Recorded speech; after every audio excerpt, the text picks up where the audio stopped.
نحمده ونصلي على رسوله الكريم اما بعد فاعوذ بالله من الشيطان الرجيم بسم الله الرحمن الرحيم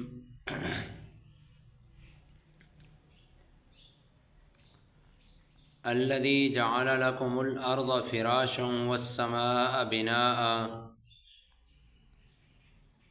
اللہ وہ ذات ہے جس نے بنایا تمہارے لیے زمین کو فرش اور آسمان کو چھت۔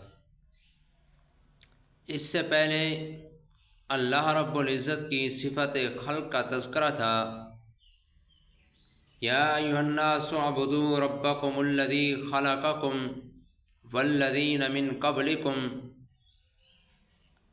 اے انسانوں اللہ رب العزت کی عبادت کرو جس اللہ نے تمہیں پیدا کیا اور ان لوگوں کو پیدا کیا جو تم سے پہلے تھے، لعلکم تتقون، تاکہ تم بچ جاؤ اللہ رب العزت کی گرفت اور عذاب سے۔ اللہ تعالیٰ اگرچہ نظر نہیں آتے مگر اس کی قدرت کی اتنی واضح دلیلیں موجود ہیں کہ کوئی اندھا بھی انکار نہیں کر سکتا۔ اللہ رب العزت کے وجود پر دلائل حافظ ابن کثیر رحمۃ اللہ علیہ بہت بڑے مفسر گزرے ہیں، انہوں نے اس مقام پر 3 واقعات ذکر کیے ہیں۔ بات کو اچھی طرح سمجھ لیں۔ سب سے پہلا واقعہ امام ابو حنیفہ رحمۃ اللہ علیہ کا استدلال۔ امام ابو حنیفہ رحمۃ اللہ علیہ کے زمانے کے اندر کچھ لوگ دہریہ قسم کے ذہن کے تھے جو اللہ رب العزت کے وجود کے منکر تھے۔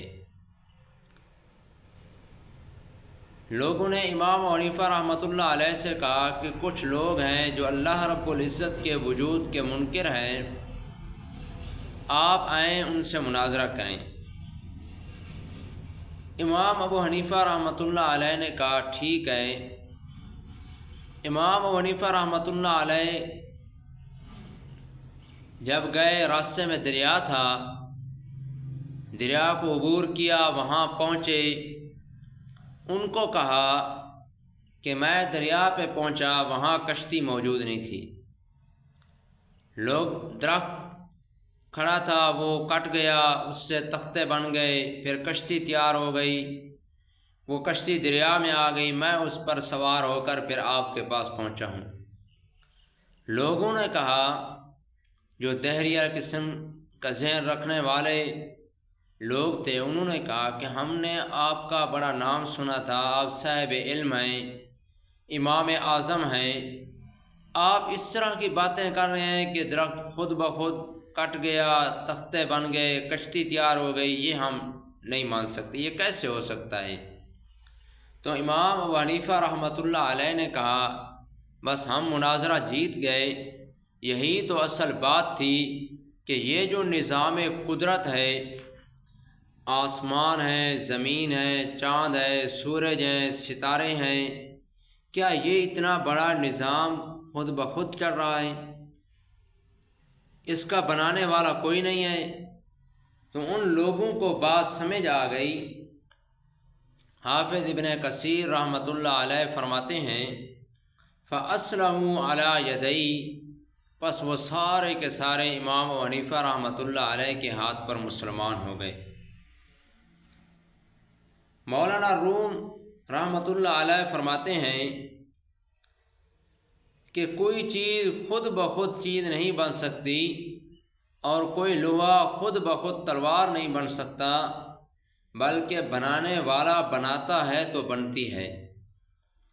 تو یہ جو رب العالمین کا نظام قدرت ہے، اتنی بڑی کائنات چل رہی ہے، اب اس کا کوئی بنانے والا ہے تو یہ بنی ہے اور یہ چل رہی ہے، اگر کوئی نہ ہوتا تو یہ نظام کیسے چلتا؟ آگے دوسرا واقعہ حافظ ابن کثیر رحمۃ اللہ علیہ نے جو رب تعالیٰ کے وجود پر ذکر کیا، امام شافعی رحمۃ اللہ علیہ کا استدلال۔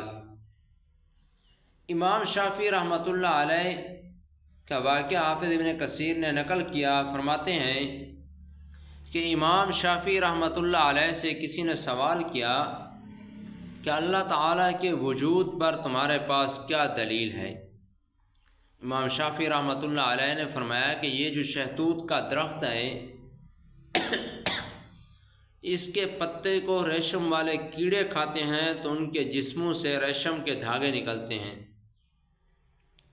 اگر اس کو شہد کی مکھیاں کھاتی ہیں تو شہد بنتا ہے، انہی پتوں کو اگر گائے اور بکریاں کھائیں تو مینگنیاں بنتی ہیں، اگر ہرنی کھائے تو کستوری بنتی ہے۔ امام شافعی رحمۃ اللہ علیہ نے فرمایا کہ پتے وہی ہیں، باقی سب کچھ اللہ رب العزت کی قدرت کا مظاہر ہے۔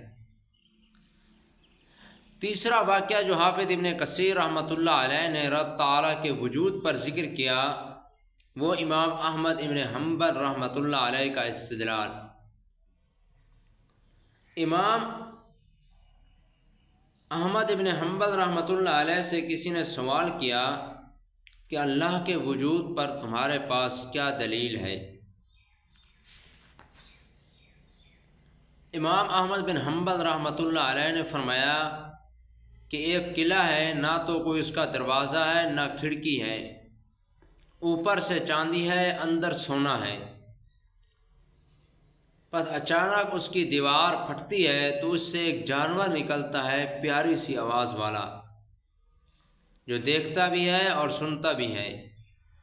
قلعہ سے مراد انڈا ہے جس کے اندر اور اس سے چوزا نکلتا ہے جو بڑا خوبصورت اور پیاری آواز والا ہوتا ہے۔ جس ذات نے اس قلعے کے اندر اس چوزے کو خوراک پہنچائی وہ اللہ رب العزت کی ذات ہے، اور کوئی راستہ نہیں ہے اندر داخل ہونے کا۔ جو وہاں بھی اس کو غذا اور اس کو سانس دے رہا تھا وہ اللہ رب العزت کی ذات تھی۔ وہی اللہ تمام کائنات کا بنانے والا ہے، تو اللہ رب العزت کے وجود کو بڑی آسانی سے سمجھ سکتے ہیں۔ الذی جعل لکم الارض فراشا، اللہ وہ ذات ہے جس نے بنایا تمہارے لیے زمین کو بچھونا اور آسمان کو چھت، تم اسی زمین میں رہ رہے ہو اور اسی چھت کے نیچے رہ رہے ہو۔ اللہ رب العزت فرماتے ہیں وَأَنزَلَ مِنَ السَّمَاءِ مَاءً، اور اس نے اتارا آسمان سے پانی، فَأَخْرَجَ بِهِ، پھر اس نے اس پانی سے کے ذریعے سے نکالا مِنَ الثَّمَرَاتِ، پھل، رِزْقًا لَكُمْ، جو رزق ہیں تمہارے لیے۔ تم براہ راست پھلوں کو کھاتے ہو، یہ اللہ رب العزت کی طرف سے عطا کردہ رزق ہے۔ تم ان پھلوں کو بیچ کر اپنی ضروریات زندگی پورے کرتے ہو، یہ بھی اللہ رب العزت کی طرف سے ہے۔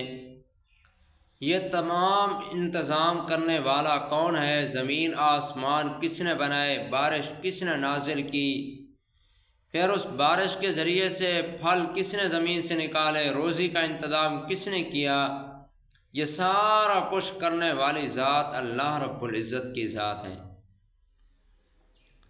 فَلَا تَجْعَلُوا لِلَّهِ أَنْدَادًا، تو جب یہ سب کچھ اللہ رب العزت نے کیا ہے، فَلَا تَجْعَلُوا لِلَّهِ أَنْدَادًا، پس نہ بناؤ تم اللہ رب العزت کے لیے شریک، وَأَنْتُمْ تَعْلَمُونَ، حالانکہ تم جانتے ہو کہ خالق وہی ہے، پھر شریک کیوں بناتے ہو؟ اللہ رب العزت سے دعا ہے جو کچھ پڑھا اور سنا اللہ رب العزت اس پر عمل کرنے کی توفیق عطا فرمائے۔ ہم نے کہا تھا کہ یہاں اصل اصول 3 ہیں۔